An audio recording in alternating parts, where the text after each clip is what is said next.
5-year-old Dario wants to personally dismantle the Berlin Wall. This little boy symbolizes what is taking place here. But this sight was too much for some East German authorities. They did not want you to see what Dario was doing and blocked Inside Edition's camera.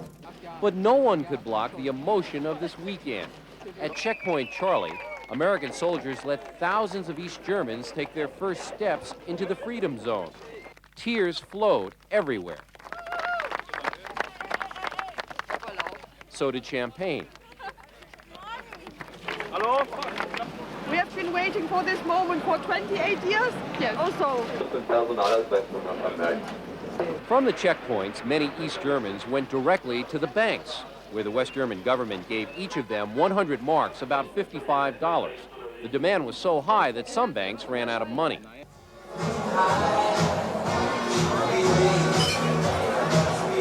Armed with that cash, celebrations continued all night on Saturday. At Joe's Beer House, money wasn't needed, though, because the drinks were on the house for East Germans. Daniela came from the East, and in just 3 short hours, she had a new friend, Elizabeth, from the West. Oh, it's I'm so happy. It's so beautiful. Each person had a story. Peter is a farmer in East Germany. For years, he wanted to cross the wall and was angry he could not. Go 5 times to the police station and try and ask them if I can go to West Germany to visit my aunt. She is 75 years old, and 5 times they told me it isn't possible. I can't go there. So you were angry? That was yeah, very angry. Yes. There was plenty of time to dance and celebrate. This is what happened when a radio station gave away free I Love Berlin stickers. East Germans lined up everywhere, especially to buy papers and magazines they cannot get across the wall. But it was in the shopping malls where shock really hit, for some had never seen free enterprise before. They were amazed by all the things in the windows. I'm deeply impressed with so much of this. In the windows? I can't say. On Sunday morning, it began again. A new checkpoint was opened, thousands of people poured across the wall, and thousands of other people waited in the damp cold to greet them. Emotion was everywhere, as far as the eye could see. The wall was open, and one young man eloquently summed up the feeling that only the oppressed can truly know, that freedom is what it's all about. The greatest. Freedom is the greatest. The greatest. For me. For us. Wiedersehen. What were once merely peepholes to the east have now become enormous gateways to the west, paved on a foundation of freedom through a crumbling Berlin Wall. Amidst the welcoming cheers and tears of a nation, hundreds of thousands of East Germans are making the historic journey across the border into West Berlin. For many, like Hagen Hoffman and his family, it is the first time, and the moment is overwhelming. It's a beautiful day for us. I'm only 27 years old, but it's fantastic that we and our children can go in all around the world. For Hagen Hoffman, an environmentalist, his little 5-year-old Gregor and wife Ina, these are their first steps on Western soil, the realization of a lifelong dream born beyond the shadow of concrete captivity. For 28 years, the wall has represented an imposing, forbidding, and deadly barrier to freedom, a blatant reminder of border oppression here. But now all that seems to have changed, and for Hagen Hoffman and his family, that change has opened up the doors to a whole new world. The new world is West Berlin in the fashionable and glitzy Kudamm. People, people, people. And cars, cars, cars. We are very impressed. There is no time to be wasted. No sight goes unseen. Ina sees to that again and again and again. These are moments to be treasured, a series of unforgettable firsts. For Ina, it's window shopping outside chic boutiques. For Gregor, it's his first stick of gooey cotton candy that we bought him. Gregor likes cotton candy. But for Hagen, the sweetness of the moment comes from that one stunning realization. We are free citizen now, and we can have contacts to all peoples and to this beautiful atmosphere here. Our sons can grow up in totally new dimensions. Little things like eating lasagna for the very first time. It's all part of a new lifestyle, a new life. The message to the world should be that we all put our hands together in one big hand, and that no wall should separate people from each other. It is the message the Hoffmans and thousands of other East Germans take back home with them, back beyond the wall, knowing that they can and will return again.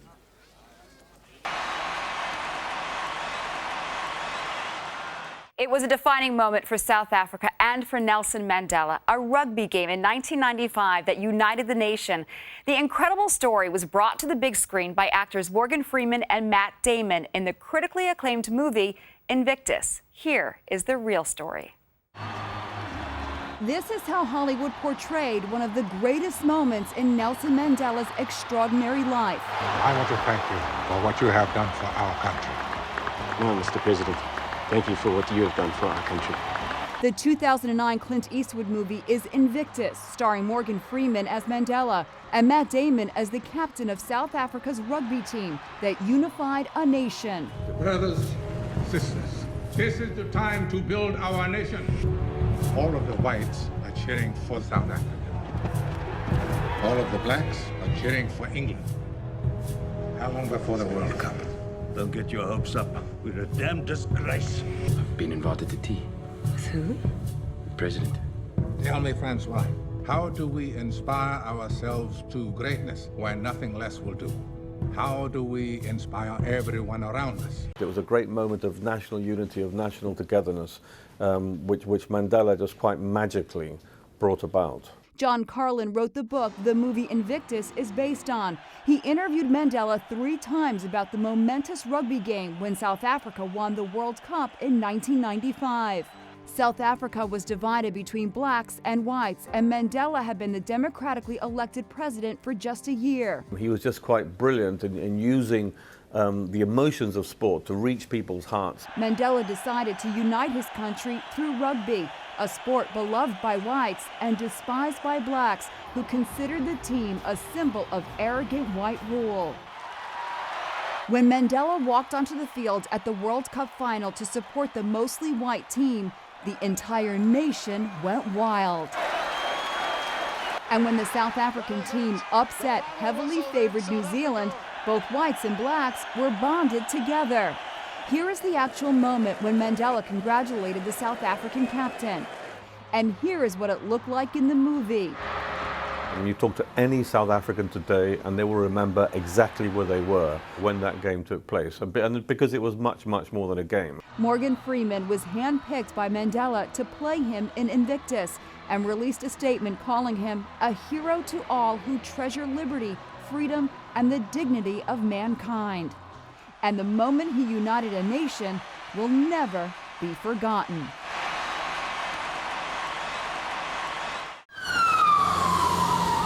I was with my producer, Mike Horn. We were doing another story, and we got immediately 911s on our pagers. Jumped out of the car. I immediately started shooting, and all pandemonium broke loose.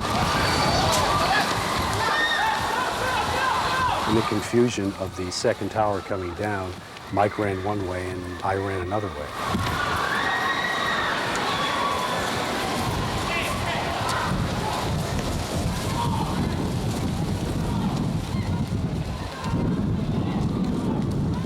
I thought that was it. There were people to my right who were banging on a building door, and which at the time was locked, which I said to myself, that's kind of strange. But eventually someone came and let them in, and I fortunately felt my way over there, found the door, opened it up, and was out of hell's arms for that moment.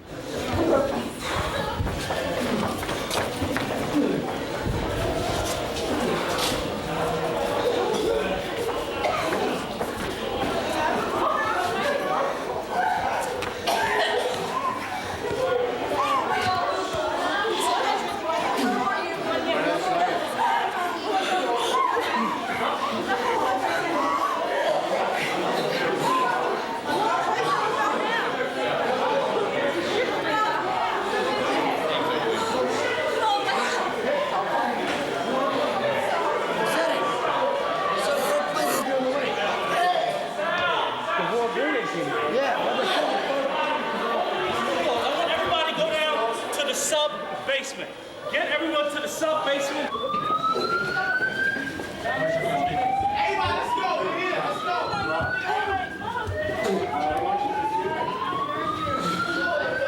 I guess there must have been a couple of dozen people in there, holding each other, crying, I guess trying to figure out what the heck happened.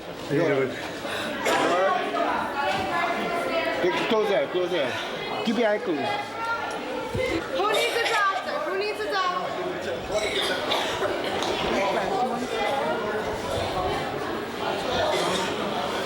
Could you walk? Get anything you can get. And then all of a sudden they said the building has to be evacuated. Go! We all went up the stairs and out the door. And what I saw was apocalyptic. Where's the seaport? Right ahead.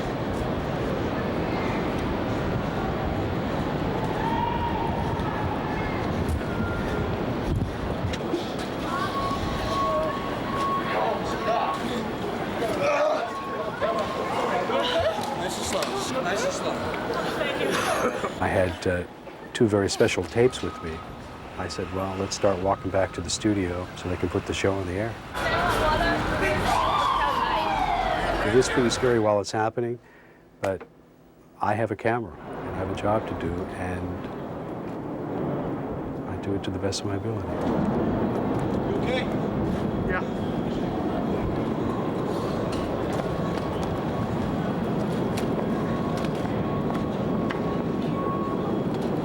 I'm in the corridor of what appears to be a typical Iraqi home, but things are not as they appear. The U.S. military tells us that this is a former Ba'ath Party headquarters, and behind these doors, they believe, was a torture chamber. The chamber is made of concrete. It's not more than 700 square feet in size, and there's very little natural light. Walking in here made me think of a medieval dungeon. Dark, dirty, hidden, and as I would learn, potentially deadly. You're basically treated like an animal if you're in here, at the very least. Master Sergeant Greg Carroll of the United States Marine Corps discovered the torture chamber with his elite team. They believe it was run by Saddam Hussein's Ba'ath Party. As U.S. forces first drove into this area, they saw smoke coming from the building.